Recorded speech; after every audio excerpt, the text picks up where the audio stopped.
You learned one name in school, Columbus. One ship, one ocean, one man credited with connecting two worlds. But the real answer is far stranger than the textbook let on.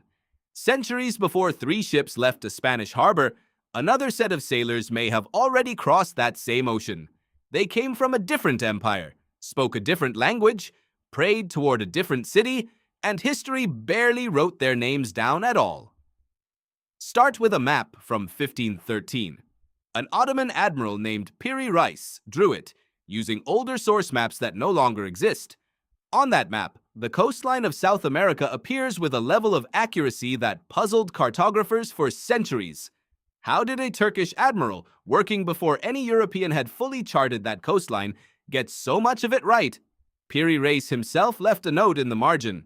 He claimed his map was compiled from around 20 older charts, some going back to the age of Alexander the Great, and including material connected to Columbus's own voyages. That alone tells you something important. Islamic geographers and sailors were already deep into the business of long-distance mapmaking and oceanic trade centuries before European ships crossed the Atlantic in force. But a map is not proof of a landing. So where does the sailor story actually come from? It comes from West Africa, and from a ruler almost nobody outside specialist history circles has heard of. Mansa Abu Bakr II ruled the Mali Empire in the early 1300s, one of the wealthiest empires on earth at the time, built on gold and salt trade routes that stretched across the Sahara. According to accounts recorded by the Arab historian Al-Umari, who interviewed Abu Bakr's successor, Mansa Musa, Abu Bakr became obsessed with a question. What lay beyond the edge of the Atlantic Ocean? He didn't just wonder, he acted on it twice. The first expedition, according to Al-Umari's account, launched with roughly 200 ships. Only one returned. Its captain told Abu Bakr the fleet had encountered a massive current in the ocean that swept the other ships away, never to be seen again. Most rulers would have stopped there. Abu Bakr didn't. He organized a second expedition. This one was staggering in scale. Some accounts describe as many as 2,000 ships loaded with sailors, soldiers, food, and enough gold to establish a colony wherever they landed. And then Abu Bakr did something no cautious ruler does. He handed the throne of Mali to his deputy, Mansa Musa, and sailed west himself at the head of the fleet. He never came back. Neither did most of the ships. Historian Ivan van Sertima built an entire body of research around what might have happened to fleets like this one. In his work, he pointed to oral histories, artifacts, and cultural crossover evidence suggesting West African sailors reached the Americas well before 1492. Von Sertima's conclusions remain debated among mainstream historians, and that debate matters, because good history should never accept a dramatic story just because it feels satisfying.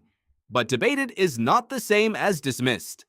Skeletal analysis from certain Central American sites, accounts from early Spanish chroniclers describing dark-skinned people already present when they arrived, and place names with disputed West African linguistic roots have kept the question alive rather than closed. Here's the detail that should stop you for a second. Christopher Columbus himself wrote about seeing black-skinned traders in the Caribbean, carrying spears tipped with a metal alloy called guanin, a specific gold-copper mixture known to be produced in West Africa at the time. Columbus recorded this in his own journals. He wasn't trying to prove an African presence in the Americas. He was simply describing what he saw, and what he saw matched a technology from an empire on the other side of the ocean. So why isn't Abu Bakr's name sitting next to Columbus's in every textbook? Partly because Mali's own written records of the voyage did not survive in the way European archives did. Partly because European colonization, centuries later, came with the resources and the motivation to document and promote its own version of the discovery story, while African and Islamic maritime achievements were recorded mostly through Arab historians writing second-hand accounts, or through oral tradition, which Western academia was historically slow to treat as legitimate evidence. But the maritime knowledge behind these voyages was real and well documented elsewhere. Islamic scholars had been refining navigation for centuries before Abu Bakr ever built a fleet. The astrolabe, an instrument for calculating latitude using the position of stars, was refined and spread across the Islamic world starting in the 9th century. Arab and Muslim sailors used it to cross open ocean out of sight of land, long before European sailors trusted the same instrument for the same purpose. Trade routes connected Muslim Spain, North Africa, and West Africa into a single interlocking network of navigational knowledge, one that Mali sat directly inside of. This is where the story stops being about one dramatic voyage and becomes something bigger. The tools, the funding, the imperial ambition, and the outright audacity to sail into open, uncharted ocean already existed in the Islamic world, and its trading partners generations before. 1492. Columbus didn't invent the idea of crossing the Atlantic. He inherited centuries of accumulated navigational confidence, some of it filtered through Islamic Spain, some of it echoing all the way back to a Malian emperor who was so certain something lay beyond the horizon that he gave up his own throne to go find it. None of this erases what Columbus's voyage triggered: the scale of contact after 1492, the colonization, the permanent connection between hemispheres. That story is real and well documented.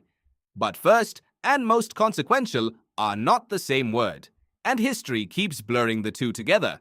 So the next time you see Columbus's name attached to the word discovery, picture a fleet of 2,000 ships leaving a West African harbor 150 years earlier, an emperor at the front of it convinced the ocean had an edge worth finding, and a version of the story that never made it into most classrooms simply because the people who lived it didn't win the argument over who got to write it down.